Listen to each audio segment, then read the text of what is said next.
ओम नमः शिवाय, हर हर महादेव, जय महाकाल। कैसे हैं आप सभी शिव भक्त? आप सभी शिव भक्तों को मेरा प्रणाम है और मेरे देव आदिदेव महादेव आपकी सबकी मनोकामनाओं को पूरा करें, यही मैं महादेव जी से प्रार्थना करता हूं।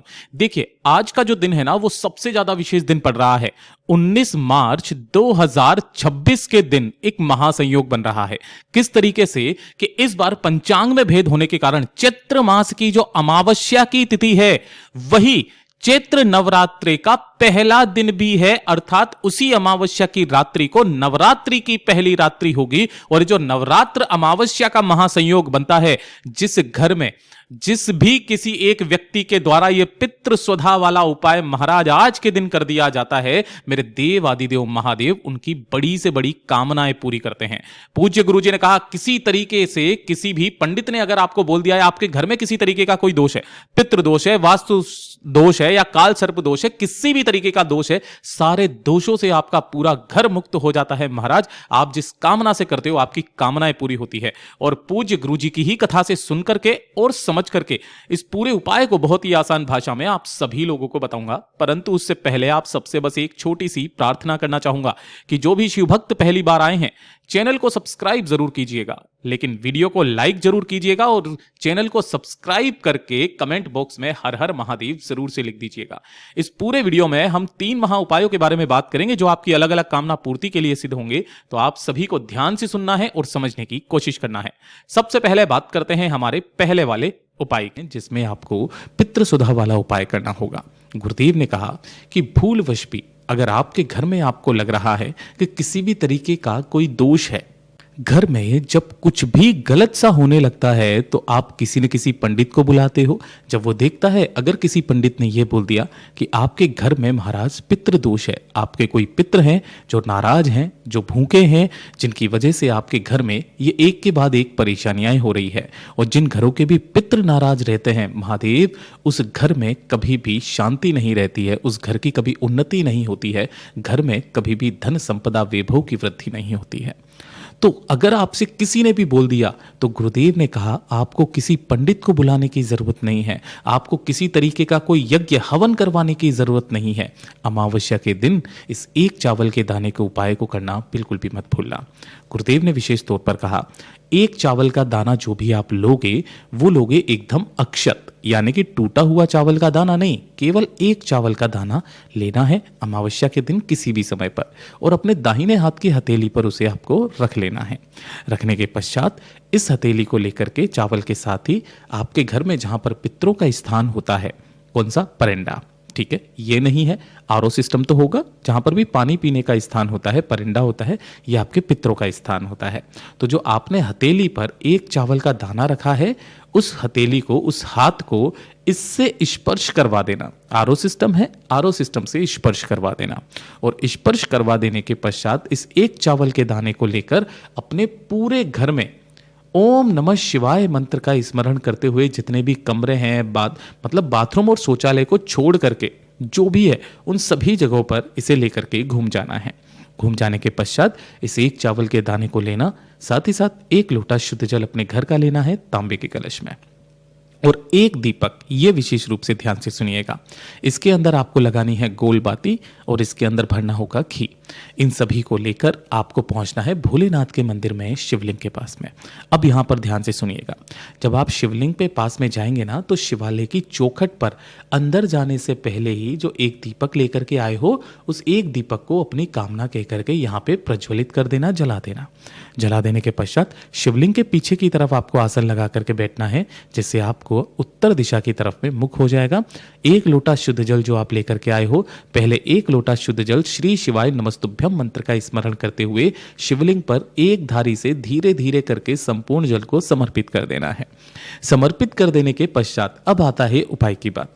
जो आपने एक चावल का दाना लिया है, उस एक चावल के दाने को ही अपने दाहिने हाथ की हथेली पर रख करके 5 बार एक शब्द का स्मरण करना है, वो है स्वधा स्वधा स्वधा स्वधा स्वधा। एकादशी के दिन 3 बार और अमावस्या के दिन 5 बार सुधा शब्द का स्मरण करके इस चावल के दाने को महादेव की शिवलिंग के ठीक शीर्ष पर आपको समर्पित कर देना है। गुरुदेव ने कहा, चाहे कैसा भी आपके घर में दोष हो, पितरों के कारण हो, कोई पितृ भूखे हैं, कोई अगर ब्रह्म राक्षस जैसी भी अगर आपके घर में किसी तरीके की कोई परेशानी है, कई बार तो ऐसा होता है कि हमें पता ही नहीं होता है हमारे घरों में पितृदोष है या नहीं है, बस परेशानियां काफी ज्यादा होती है।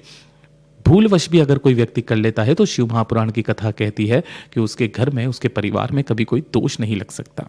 ये बहुत अद्भुत और अचूक उपाय है। सुधा कौन है आप सभी को पता है, ये मैया पार्वती जी की नानी का नाम है जो पितृलोक में निवास करती हैं, और आपके जितने भी पितृ हैं ना वो सभी इन्हीं के अंडर में आते हैं। गुरुदेव का बहुत अद्भुत और अचूक उपाय है, जरूर कीजिएगा। ये दूसरा वाला उपाय, इसे खास करके मेरे सभी उन भाई बहनों के लिए है जिनकी किस्मत उनका साथ नहीं दे रही है, दुर्भाग्य पीछा नहीं छोड़ रहा है। किस तरीके से, ध्यान से सुनिएगा।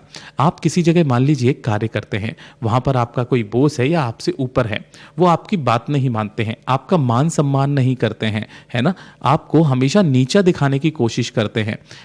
अगर आप चाहते हैं कि आपकी किस्मत आपका साथ दे, दुर्भाग्य चाहे कितना भी, मतलब भाग्य आपका चाहे कितना भी विपरीत चल रहा हो, वो दूर हो जाए, सब जगह पर आपको मान सम्मान की प्राप्ति हो, सब लोग आपकी बात माने, एक छोटा सा काम करना।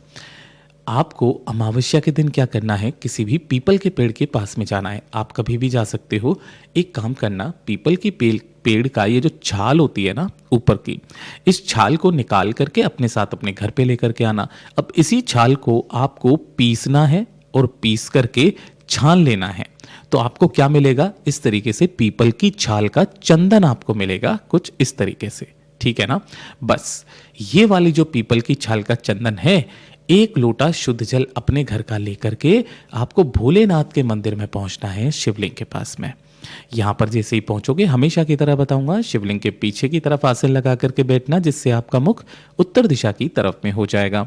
सबसे पहले आपने जो पीपल की छाल का चंदन लिया है, इस पीपल की छाल के चंदन का आपको शिवलिंग पर इस तरीके से, ये जो लिंगनुमा आकृति है ना, केवल यहां पर आपको अच्छे से इसका लेपन करना है ना, अच्छे से आपको लगा देना है, थोड़ा सा गीला करके इसको अच्छे से लगा देना है। किस नाम से लगाओगे, नाम जरूर ध्यान रखिएगा, पिपलेश्वर महादेव के नाम से, पिपलेश्वर महादेव के नाम से पूरा अच्छे से लेपन करना, चारों तरफ लेपन कर देना।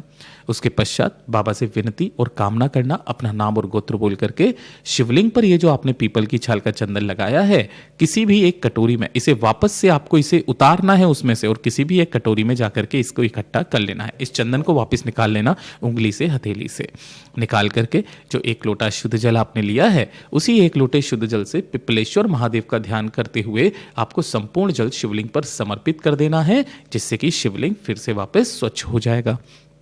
हो जाने के पश्चात ढोक दे करके इस चंदन को लेकर अपने घर पर आना। अब इसी चंदन के अंदर अगर आपके पास में लाल चंदन है तो लाल चंदन से ही, पीला चंदन है तो पीला चंदन से ही, थोड़ा सा चंदन आपको इसी के अंदर मिला लेना है। और उसके पश्चात जब भी आप घर से बाहर निकलें, प्रतिदिन इसकी एक बिंदी अपने मस्तक पर और एक बिंदी अपने कंठ पर लगाना स्टार्ट कर दीजिए। महाराज, आपका चाहे भाग्य कितना भी विपरीत चल रहा हो, दुर्भाग्य चाहे कितना भी बड़ा क्यों ना हो, संकट टलेगा। जिस व्यक्ति से आप बात करोगे वो व्यक्ति आपकी बात सुनेगा, बात मानेगा, मंत्रमुग्ध होगा। और साथ ही साथ जब भी आप इस उपाय को करके आए, शिवालय की चौखट पर हमेशा घी का दीपक जरूर जला करके आए। पूज्य गुरु जी का ये उपाय भी बहुत ही ज्यादा खास और अद्भुत है, जरूर कीजिएगा। अब बात करते हैं हमारे तीसरे वाले उपाय की, क्योंकि यह है अमावस्या का दिन, और अमावस की जो रात होती है ना, वो रात होती है आपके पितरों को तर्पण दिलाने वाली रात है ना, पितरों के लिए होती है अमावस्या, ठीक है। और जिन घरों के भी पितृ देवता खुश रहते हैं महाराज, उस घर में कभी भी धन की कमी नहीं आ सकती, उस घर में कभी कर्ज नहीं बढ़ सकता, उस परिवार की उन्नति, तरक्की इतनी पॉसिबल है, मतलब आप समझ नहीं पाओगे। जिन घरों में भी अगर आप उन्नति, तरक्की देख रहे हो, समझो कि उनके पितृ उनसे बहुत ज्यादा खुश हैं, उनके पितरों के निमित्त वो कुछ ना कुछ हमेशा करते रहते हैं। आप गौर करके देखिएगा जरूर। और जिन घरों के पितृ देवता खुश रहते हैं ना, उसमें खुशहाली बनी हुई रहती है। और जिनके घर में पितृ दोष होता है ना, आप देखिएगा उनकी कंडीशन किस तरीके की रहती है। कई बार तो उनको ऐसा लगता है पता नहीं क्या है, कैसे करके ये हो रहा है ना। एक काम जरूर किया कीजिए, अमावस्या की रात्रि को पितरों के नाम से जो दीपक लगता है ना, वो लगता है लंबी बाती का। तो आपको एक लंबी बाती का दीपक तैयार करना है, और इसके अंदर जो भरा जाता है उस चीज का विशेष करके ध्यान रखना। पितरों के नाम का जब भी दीपक लगाएं तो या तो उसमें गाय का घी भरें, और गाय का घी नहीं है तब फिर आपको तिल का तेल या सरसों का तेल, इन दोनों में से कोई सा भी तेल भरना है। लेकिन ध्यान रखना भैंस का घी काम में मत लेना।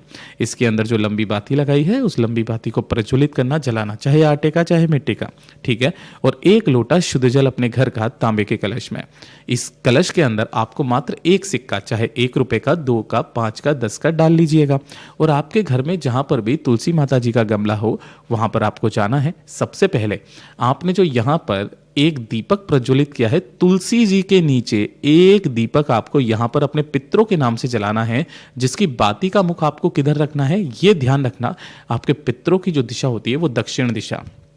केवल अमावस्या का दिन ऐसा होता है जिस दिन पितरों के नाम का जो दीपक होता है वो दक्षिण दिशा की तरफ बाती करके लगाया जाता है। और जो कलश लिया है उस कलश को यहीं पर आपको रख देना है, ठीक है। रख दोगे, रख देने के पश्चात ढोक देकर अपने पितरों से अपना आशीर्वाद लेकर के चले जाना। अगला दिन जब आएगा तो अगले दिन इस वाले जल को उठाना और किसी भी बेलपत्र पेड़ के नीचे या फिर पीपल पेड़ के नीचे या वट वृक्ष के नीचे, ये तीनों ही आपके पितरों के तुल्य माने जाने वाला वृक्ष है, वहां पर डाल करके आइएगा। पूज्य गुरु जी के सभी उपाय बहुत ही ज्यादा खास और अद्भुत है, जरूर कीजिएगा। वीडियो पसंद आए तो लाइक करना, चैनल को सब्सक्राइब जरूर कीजिएगा।